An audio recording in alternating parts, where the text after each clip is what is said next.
think he's a great player, great person. From what I've seen of him, what I've been around, but it's the way the cookie crumbles. We're gonna use that. You know that. Go ahead. I'll let you use that one.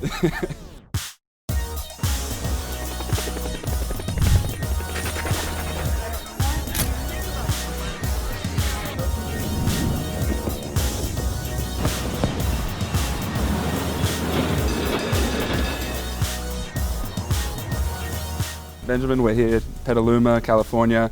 You just tried out that mocap suit. What was that experience like for you? That was a lot of fun, seeing how it all gets done, because it was the first time I've actually been able to experience. So I had a lot of fun doing it.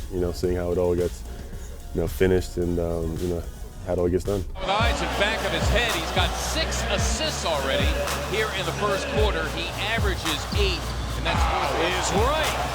Ben Simmons slamming for 2. Simmons, the wraparound champ! Timeout. Simmons slamming it down! How did he do that? It looked like he was standing on the ground. What was your 2K experience growing up?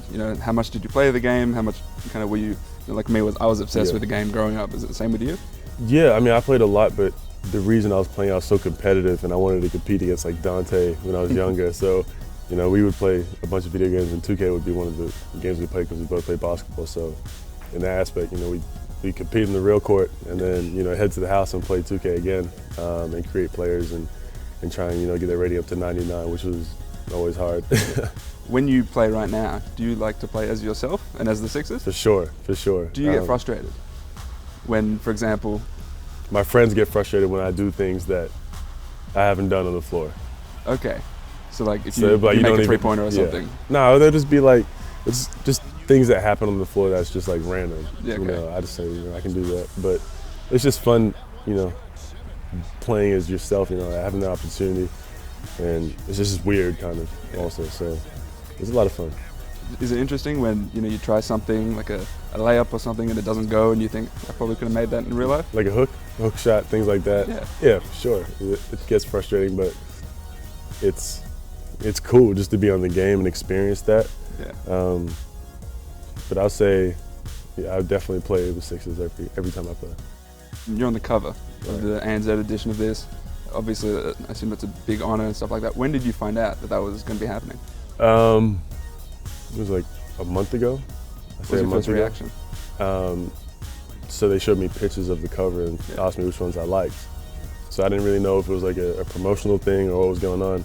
They said I got the cover, and I was just in shock. Because growing up, you look at all the legends and guys like that who are on the covers and guys you look up to. And now I'm able to be one of those people that kids look up to, and kids back home are able to say, that guy's where I'm from, and which is amazing. The guy that changed the game for us, I think, in the second half was young Ben Simmons, who's only a 15-year-old, so he did a fantastic job. Just unbelievably excited for our kids and our country that we've made the semi-final round.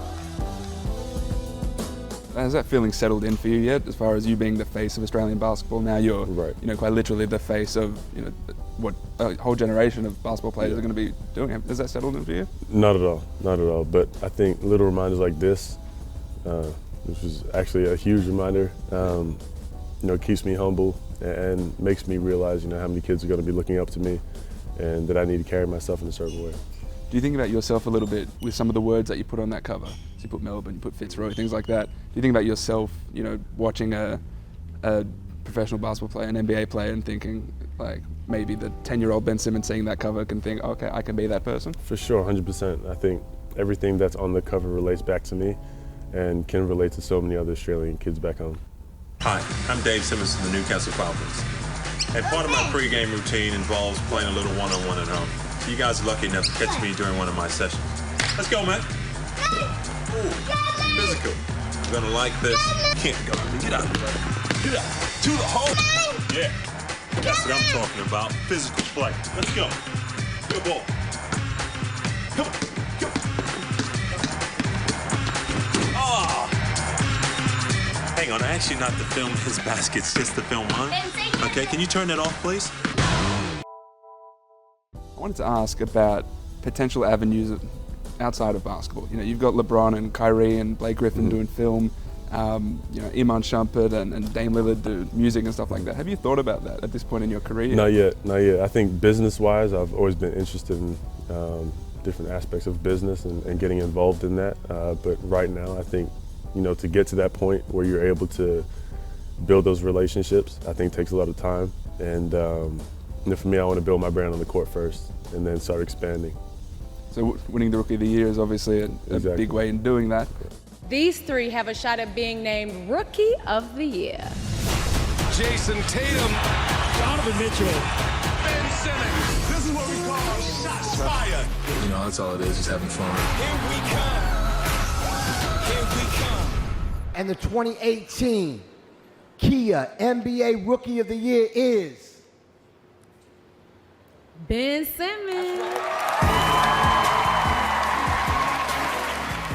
What do you think separated you from the rest of this rookie class as far as making you that standout Rookie of the Year player? I think the consistency I had all year with how I was performing and the way the team, progressed throughout the season. And then we had to go to get to the playoffs. And then the goal was to get 52 wins to 50 wins. Got to 52. And then second round, and obviously fell short the second round, which was disappointing. But at the same time, we had to go to get to the playoffs. So we got past that goal, and now we're back in the lab. Got the team together, and we're all ready to compete and get to that next stage. There was obviously a little back and forth between you and Donovan Mitchell. It got a little bit fun at times. Was there ever a point where you thought that you might not win it? No. In my head, I'm always going to back myself, but you read things that it depends who's voting also. And I think the people who voted were right. I think he's a great player. Great person, from what I've seen of him, what I've been around. But it's the way the cookie crumbles. We're going to use that, that. Go ahead. I'll let you use that one.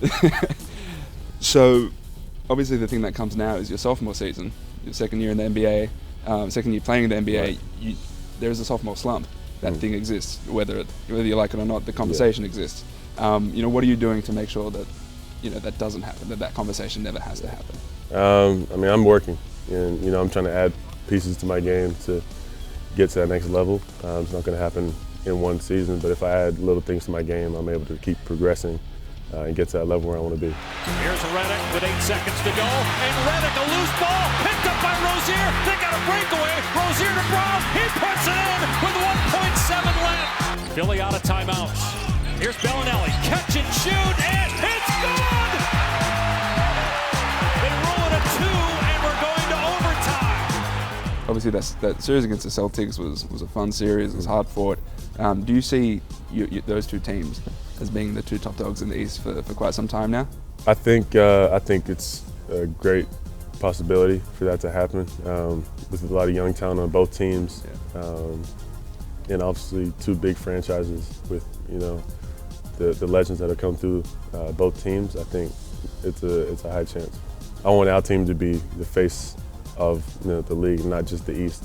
So in order for us to do that, we have to get past each team and beat them. So I don't really want to look at myself and my team as equal, and we have to beat this team, but we have to get past wherever it is to take that crown. Obviously, the reason why the East has opened up is LeBron's gone. When did you find out that LeBron was heading to the Lakers? I think when everyone else found out. You found out like all of us regular people? Yeah, I'm regular too. we know LeBron's your friend. You guys talk and stuff like that. You didn't find out a little bit ahead of time? My thing was when everything was going on. The teams were, I think, Houston, Lakers, and Philly. Yeah. I tried not to do too much. I don't want to get too involved in what someone else is doing, where they want to go. Yeah. But I'm happy for him. He made a decision based on what he wanted to do, and I think it's amazing what he's done. Through his career, from Cleveland to Miami, and back to Cleveland, winning a ring there, and in Miami, and then going to LA. It's cool. I think it's amazing. And I think a lot of guys, would have the opportunity would take it also. Obviously, Philly was an option for him. Was there any sense that you got that he would consider you guys, or that he had considered you guys legitimately? I think he likes the way we play. Yeah. I think we have a lot of good pieces, but I think for him, it wasn't just about the team. I think It was more about, you know, what he felt he personally needed to do, and I think, you know, he made a great decision. Last one on LeBron is, you know, him obviously not going to Philly. It keeps the team as your team, basically. You know, this is, you know, if LeBron goes to your team, he becomes the face of that team. You know, the ball's in his hands and things like that. So in one sense, was there almost a sigh of relief? No, the ball would be in my hands still. If we Philly. Do you think, like, obviously, wherever LeBron goes, that's the face of that team. Is there almost a sense of relief that you think, like, okay, we get to continue building this? My thing is I just keep playing, trying to get better. That's all I can control. So if he were to come, if he was to come to Philly, then, you know, it is what it is. But then you have a great mentor. But for me, you know, I want to be the best player and get better, however I can. So him not coming, him coming, doesn't really change my mindset on the floor. You know, you've kept most of your core as far as the Sixers. Do you think that's a core that can go all the way?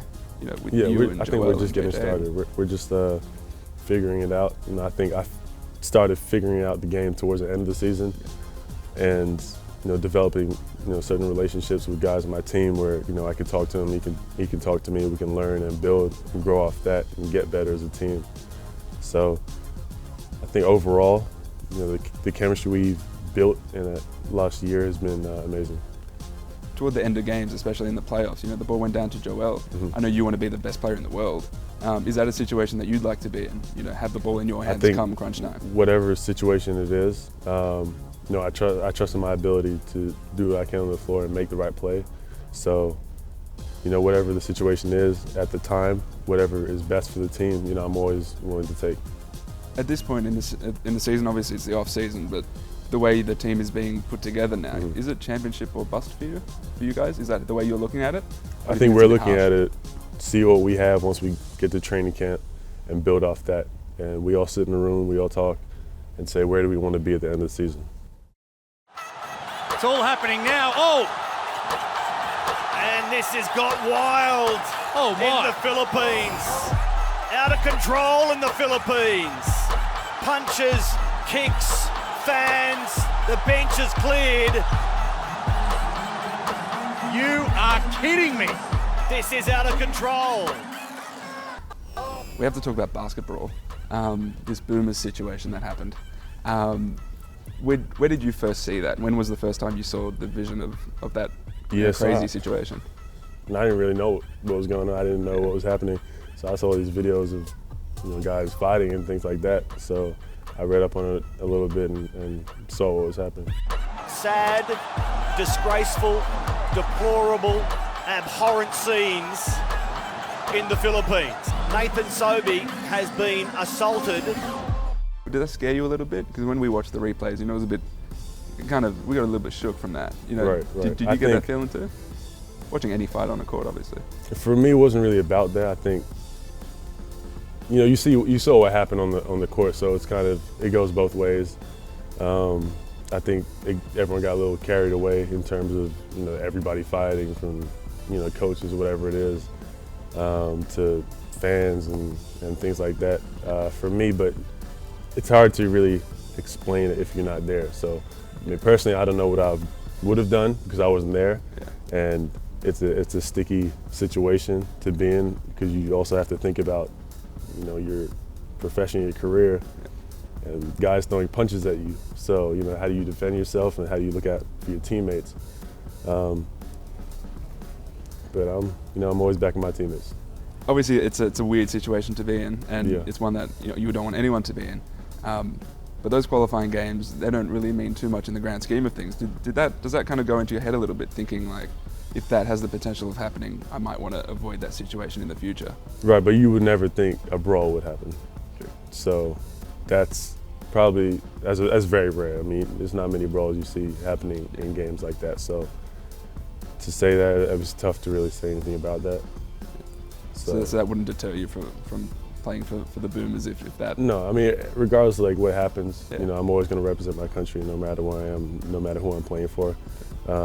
Whether I'm wearing green and gold or blue and red, whatever color it is, I feel like, you know, you have to represent your team the right way and your country and your family. I'm trying to think of what your accent is there. Australian, mixed, American. Oh, really? Yeah, my dad is from New York, actually. Oh, where's he from? The Bronx. Hey, all right, now representing, great. And were you born in the Bronx? I was born in Australia, so he played professionally in Australia. Met my mom, and then, I'm here. Yeah. Last one. I'm obviously not going to go into your personal life, but there's a lot of noise around you. What are you doing to make sure that the outside noise, living in LA, things like that, how do you make sure that that doesn't affect your basketball in a negative way or in any way, really? Right. I'm a basketball player first, a role model to kids. So for me, everyone has things going on in their lives that don't always come up because they might not be in the spotlight. So for me, I try to make sure people look at me as a role model and a basketball player, aside from all the other stuff going on in my life. So it's tough to do that in LA, but at the same time, I know who I am, my people around me know who I am, my family know who I am. So as long as I'm true to who I am and keep everything else to the side and handle that separately, that's all I can really control. Thanks so much. Easy.